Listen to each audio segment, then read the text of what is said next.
जय माता दी दोस्तों।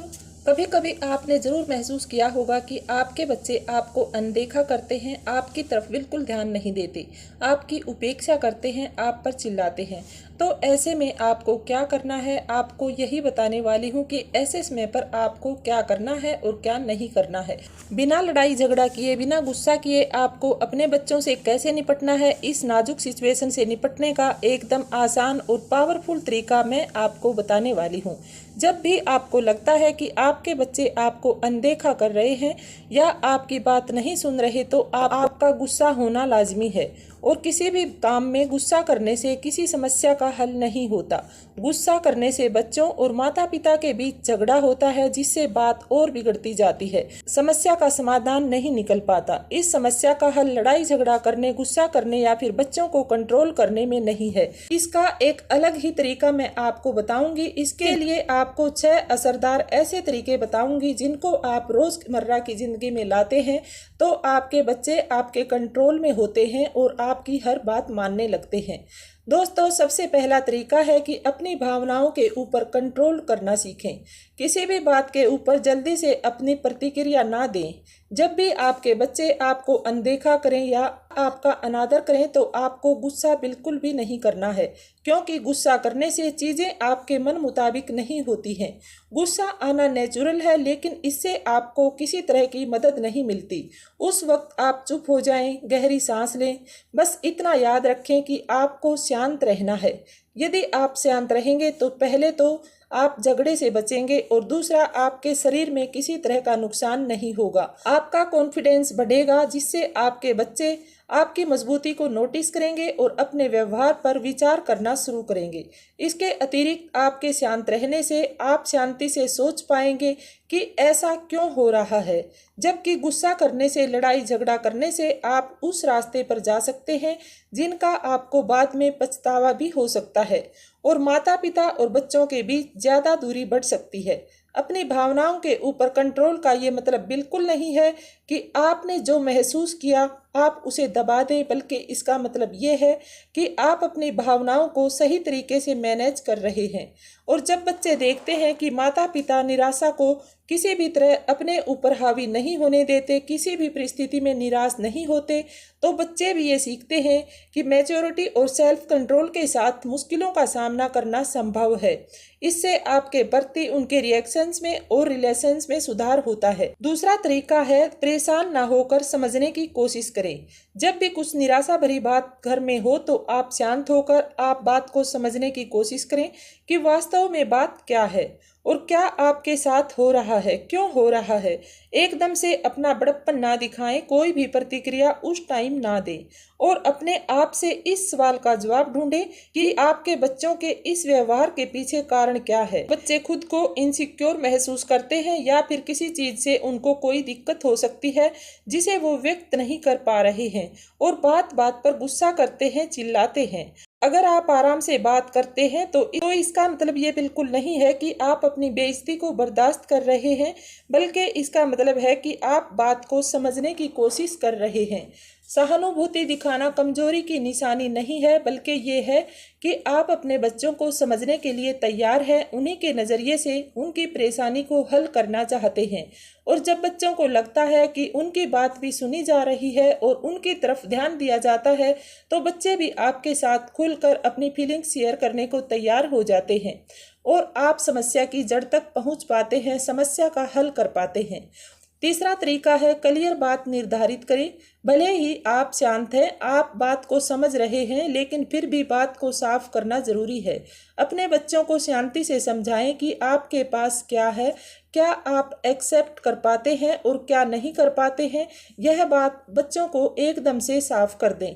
अगर वह हद से ज्यादा पढ़ेंगे या किसी भी तरह की सीमा को पार करेंगे तो इसके क्या परिणाम होंगे। इस बात को धमकी की तरह ना करें, अधिकार वाले लहजे में बिल्कुल बात ना करें, बच्चों से एकदम सहज भाव से बात करें। खुद भी मजबूत बने रहें और ऐसे नियम बिल्कुल लागू ना करें जो बहुत ज़्यादा कठोर हों, बच्चों को जिनसे बुरा लगे और उन्हें किसी भी तरह की घुटन महसूस ना हो। बल्कि बच्चों को ये समझ में आना चाहिए कि हर चीज़ की एक हद होती है और जब सभी बातें क्लियर होती हैं तो बच्चे खुद को बेहतर ढंग से प्रस्तुत करते हैं और बच्चों को परिवार के बाहर भी वास्तविकता का सामना करने में मदद मिलती है। दोस्तों, चौथा तरीका है, जो चीज़ आप बच्चों में देखना चाहते हैं आप उसका खुद से उदाहरण बनें। जैसे छोटे बच्चे बिल्कुल कोरे कागज़ की तरह होते हैं, जो सुनते हैं, देखते हैं, वही सीखते जाते हैं और बड़े होने पर भी उसी तरह का व्यवहार वो बच्चे करते हैं। कई बार आपने सुना होगा कि लोगों को यह कहते हुए कि जैसा बाप वैसा ही बेटा, तो ये बात बिल्कुल भी गलत नहीं है। अगर आप खुद का सम्मान चाहते हैं तो दूसरों का सम्मान करें, दूसरों को इज्जत दें, बच्चों की बात समझें, उनको भी प्यार से बात करें। अगर आप चाहते हैं कि बच्चे आपकी बात सुने तो पहले आप भी दिखाएं कि आप उनकी बात सुनते हैं।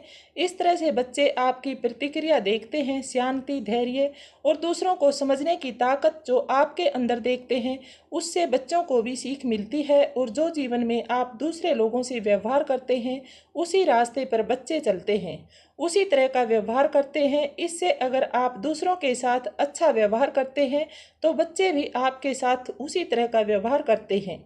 आप जो कुछ बच्चों से अपने लिए पाना चाहते हैं, अगर वही आप खुद भी पालन करते हैं तो बच्चे आपसे उसी तरह का व्यवहार सीखते और आप पर ज़्यादा भरोसा करने लगते हैं। अगर आप चाहते हैं कि बच्चे आपकी बात सुने तो पहले आपको उनकी बात सुननी होगी।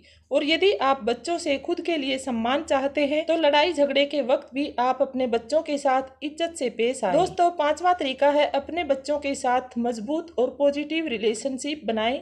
बच्चों को बिना किसी रुकावट के आपसे बात करने का मौका मिले। अपना कीमती समय बच्चों के साथ बिताएं। जितनी मजबूती आपके प्यार में बच्चों के साथ होगी, समय के साथ बच्चों के मन में आपके लिए सम्मान की भावना बढ़ेगी। बच्चे और माता पिता अगर एक साथ कुछ समय हंसी खुशी से बिताते हैं तो दोनों में प्यार और विश्वास की नींव मजबूत होती जाती है, जिससे लड़ाई झगड़े कम होते हैं। जो काम बच्चे अच्छा करते हैं उनकी सराहना करें, ताकि बच्चों को ये महसूस हो कि उनकी तरफ भी ध्यान दिया जाता है, उनकी तारीफ की जाती है, जिससे आपके बच्चे मुश्किल से मुश्किल समय में भी आपके साथ खड़े रहेंगे, आपका सम्मान करेंगे। आप दोनों का एक मजबूत बंधन बनेगा। तो छठा तरीका है, बच्चों को सोचने के लिए समय दें। जब आप शांति से सिचुएशन को हैंडल कर लेते हैं और आप अपनी बात बच्चों के सामने क्लियर भी करते हैं तो अपने बच्चों को अपने बिहेवियर के लिए सोचने का समय जरूर दें, क्योंकि किसी भी रिश्ते में या किसी भी काम के लिए एकदम से बदलाव संभव नहीं होता है। किसी भी काम के लिए कोई दबाव न डालें, क्योंकि कोई भी जिम्मेदारी या कुछ भी काम हो समय के साथ ही समझ में आते हैं। उन्हें समय देकर पर्सनली मैच्योर होने का समय दें। बच्चों को खुद की जिम्मेदारियों का एहसास होने दें। जब आप बच्चों को सोचने के लिए समय और काम के लिए जगह देते हैं तो इससे उन्हें अपने बिहेवियर और अपने कामों के नतीजों को बेहतर ढंग से समझने का मौका मिलता है। उन्हें गलती मानने या फिर बदलने के लिए मजबूर बिल्कुल ना करें, इससे बच्चों के मन में प्रतिरोध की भावना आ सकती है। आप उन्हें समय देकर अपनी जिम्मेदारियों के प्रति जागरूक करने में मदद करते हैं, जो किसी भी डांट फटकार से ज़्यादा शक्तिशाली होती है। बच्चों को इस तरह के सिखाए गए सबक आपसे गहराई से जोड़ते हैं। जिस काम के लिए बच्चे मना करते हैं उस बात के लिए उन पर दबाव ना डालें। हर छोटी छोटी बात में आप बच्चों के बीच में ना बोलें। इससे आपकी इज्जत, आपका सम्मान कम नहीं होता बल्कि बढ़ता जाता है। घर में हर रोज होने वाले लड़ाई झगड़े के बीच में अपनी प्रतिक्रिया ना देना समझदारी का संकेत होता है। छोटी छोटी बातों को बच्चों के ऊपर छोड़कर अनदेखा करें। इसके अलावा एक और तरीका भी अपनाएं। बच्चों को पारिवारिक फैसलों में शामिल जरूर करें, खासकर वो फैसले जो उनको प्रभावित करते हों। जिस काम में बच्चे रुचि रखते हों ऐसे फैसलों में बच्चों को शामिल करें। बच्चों को ये एहसास होना जरूरी है कि वे भी इस परिवार का हिस्सा हैं। इससे उनकी जिम्मेदारी की भावना मजबूत होती है। आपने देखा होगा कि माता पिता अपने बच्चों के सिर्फ नेगेटिव बिहेवियर पर ही ध्यान देते हैं, बात बात पर डांटते हैं, उनकी बुराइयां करते हैं। लेकिन आपको अपने बच्चों की इन बातों पर ध्यान ना देकर उनकी अच्छी आदतों और अच्छे कामों की तरफ ध्यान देना है, उनकी सराहना करनी है। और बुराई तो उनकी भूल जाइए, जो कभी भी आपकी जुबान पर नहीं आनी चाहिए, क्योंकि किसी भी किस्म का बदलाव रातों रात नहीं होता। तुरंत तुरंत किसी भी चीज़ में बदलाव नहीं आता। निराश न होकर बच्चों को समझने का, बदलने का समय देना ज़रूरी है। और इस तरह का व्यवहार अगर आप अपने बच्चों से करते हैं, नरमी से पेश आते हैं, तो यकीन मानिए इससे उनके बिहेवियर में बदलाव ज़रूर होगा और वो आपका आदर सम्मान करेंगे, आपकी बात मानने लगेंगे। यह वीडियो आपके लिए अगर मददगार या प्रेरणादायक रहा हो तो कृपया कमेंट बॉक्स में ज़रूर बताएं। सभी दोस्तों से भी शेयर करें। वीडियो पसंद आई हो तो वीडियो को लाइक करें, शेयर करें, चैनल को सब्सक्राइब कर लें। जय माता दी।